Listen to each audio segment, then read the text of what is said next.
The bailiff's handcuffs clicked shut around Lieutenant Sarah Kane's wrists with a sound like a gun's safety being switched off.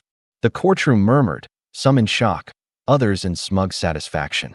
The Navy's star sniper, the woman with 34 confirmed kills to her name, sat motionless in her dress blues, her face unreadable behind the professional mask she'd perfected in war zones across the globe.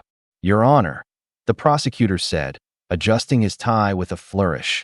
"Given the defendant's specialized training, we believe these restraints are necessary." Judge Wilcott peered down from the bench. At 68 with a distinguished service, medal from Vietnam gathering dust in his attic, he wasn't easily impressed by uniforms or reputations. "Lieutenant Kane, you understand these proceedings regard your alleged assault of a superior officer?" Sarah's voice was desert dry. "I do, Your Honor." The prosecutor smirked. This was going to be easy. Then the double doors at the back of the courtroom burst open. Admiral on deck.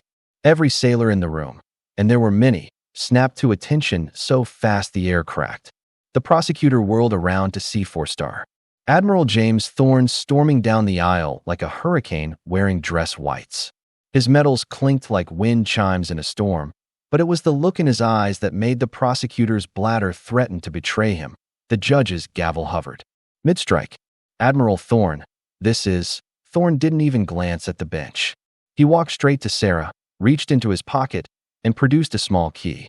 The handcuffs hit the floor with a clatter that echoed like artillery fire in the silent courtroom. "Sir, Sarah began. Thorne silenced her with a look, then turned to the prosecutor. "You handcuffed one of my sailors?" His voice was dangerously quiet. "Let me tell you what those hands have done, counselor." Flashback.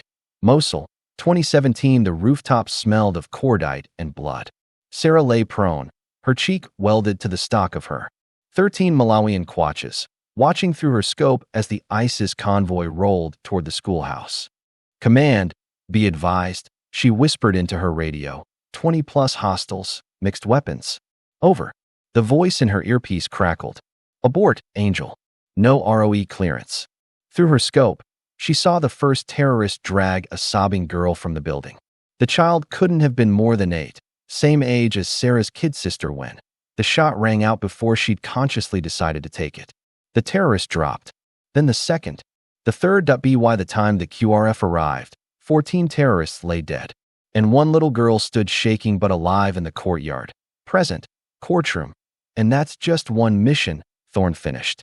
The prosecutor had gone the color of spoiled milk. "This woman has more confirmed saves than you have trial wins, counselor." The judge leaned forward. "Admiral, with respect, the charge is bullshit," Thorne snapped. "That superior officer she allegedly assaulted? Captain Richard Vaughn, who, as of 0800 this morning, is awaiting court-martial for sexually assaulting 3 female junior officers." He slapped a file on the prosecutor's table hard enough to make the man flinch, including Lieutenant Kane's sister. The courtroom exploded. Reporters scrambled for their phones. The judge's gavel came down like thunder.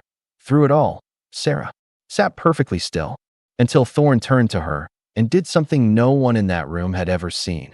A 4-star admiral rendering a hand salute to a lieutenant. "Your court-martial is dismissed, sailor." As Sarah returned the salute, the prosecutor finally found his voice. "Your Honor, procedure requires." The judge didn't let him finish.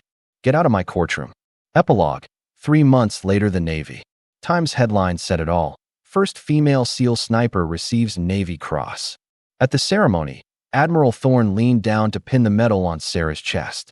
"Still think you should have gotten the Medal of Honor," he muttered. Sarah allowed herself the smallest smile. "Sir, with respect, some battles are better won quietly." As the applause rang out, a certain former prosecutor watched from the back row, and for the first time in his career, didn't dare approach a witness afterward.